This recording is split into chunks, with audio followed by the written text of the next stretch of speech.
যারা বিরিয়ানিটা অনেক বেশি পছন্দ করো, আজকের রেসিপিটা সম্পূর্ণ তাদের জন্য। একদম ঘরোয়াভাবে, কোনো রকম ঝামেলা ছাড়াই আজকে বিরিয়ানিটা করে দেখাচ্ছি। তো চলো রেসিপিটা শুরু করা যাক। এর জন্য প্রথমেই নিয়ে নিয়েছি একটা কড়াইতে বেশ কিছুটা জল। এতে দিয়ে দিচ্ছি স্বাদ অনুযায়ী লবণ আর গোটা গরম মশলা, আর দিয়ে দেবো 2 চামচ ঘি। ঘিয়ের বদলে তোমরা সাদা তেলও ব্যবহার করতে পারো, তবে ঘিটা দিলে চালের ফ্লেভারটা খুব সুন্দর থাকে। এরপর দিয়ে দিচ্ছি আগে থেকে ভেজানো চালগুলো আমি 1 ঘন্টা মতো ভিজিয়ে রেখেছিলাম। এরপর মাংসটাকে ম্যারিনেট করে নেব। এর জন্য এখানে নিয়ে নিয়েছি আমি একটু বড় বড় করে টুকরো করে কাটা চিকেন। এতে দিয়ে দিচ্ছি আদা রসুন বাটা, ধনে গুঁড়ো, জিরে গুঁড়ো।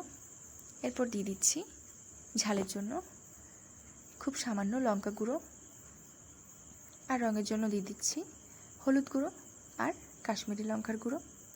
এদিকে আমাদের ভাতটা 80% কুক হয়ে গিয়েছে, এটাকে নামিয়ে নেব। এরপর দিয়ে দিচ্ছি টক দই। এখানে আমি টক দই 2 চামচ ব্যবহার করেছি।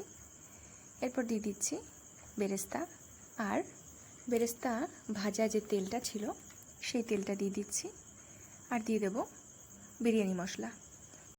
সবশেষে দিয়ে দিচ্ছি লবণ। এখানে ম্যারিনেট করে 1/2 ঘন্টা রেখেছিলাম। এরপর আলুগুলোকে ভেজে নিচ্ছি সামান্য লবণ, হলুদ গুঁড়ো আর কাশ্মীরি লাল লঙ্কার গুঁড়ো দিয়ে। এতে করে আলুর কালারটা বেশ সুন্দর আসে। আলুটা আমাদের ভাজা হয়ে গিয়েছে। এরপর আলুটাকে তুলে নিচ্ছি, আর ওই একই কড়াইতে দিয়ে দিচ্ছি আর কিছুটা তেল। এতে দিয়ে দিচ্ছি গোটা গরম মশলা, গোটা জিরে। এর থেকে কাঁচা গন্ধ চলে গেলে দিয়ে দেবো আমাদের ম্যারিনেট করা চিকেনটা। এরপর গ্যাসের ফ্লেম মিডিয়াম রেখে মাংসর থেকে তেল ছাড়া পর্যন্ত ভালো করে কষিয়ে নেব।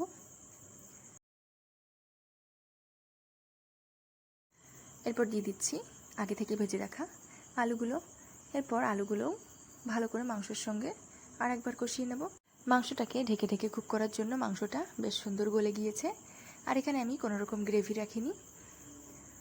এরপর নিয়ে নিয়েছি বেশ কিছুটা গরুর দুধ। তাতে দিয়ে দিচ্ছি ফুড কালার, গোলাপ জল আর কেওড়া জল, আর দিয়ে দিচ্ছি বিরিয়ানি এসেন্স আর মিঠা আতর। এরপর অনেকটা মুখ খোলা পাত্র নিয়েছি। এতে প্রথমেই দিয়ে দিচ্ছি বেশ কিছুটা চিকেন, তার সঙ্গে দিয়ে দিচ্ছি 80% কুক করা রাইসটা। এরপর দিয়ে দিচ্ছি আমাদের যে মিশ্রণটা বানিয়েছিলাম সেই মিশ্রণটা। এরপর ওপর থেকে আরও 2 লেয়ার চিকেন আর রাইস দিয়ে দেব। এরপর দিয়ে দিচ্ছি আমাদের যে এক্সট্রা গ্রেভি ছিল সেইটা, আর বেরেস্তা আর বিরিয়ানি মশলা দিয়ে 1/2 ঘন্টা দমে বসিয়ে দেবো ওপর থেকে ফয়েল মুড়ে। তো দেখো 1/2 ঘন্টা পরে বিরিয়ানিটা নামিয়ে তোমাদের দেখাচ্ছি। তবে মাঝখানে দমে বসানোর ক্লিপটা নিতে একদম ভুলে গিয়েছি। তো চলো, বিরিয়ানি কিন্তু আমাদের একদম রেডি। এটাকে সার্ভ করে নেওয়া যাক। এর সঙ্গে সামান্য স্যালাড রেখেছিলাম, আর ছিল একটু মিষ্টি। তো চলো তাহলে আজকের ভিডিওটা এখানেই শেষ করছি। সবাই ভালো থেকো, সুস্থ থেকো, সাবধানে থেকো। দেখা হচ্ছে পরে নতুন একটি ভিডিওতে। আর বিরিয়ানি রেসিপিটি কেমন লাগলো অবশ্যই কমেন্টে জানিও। ভালো লাগলে অবশ্যই একবার ট্রাই করো।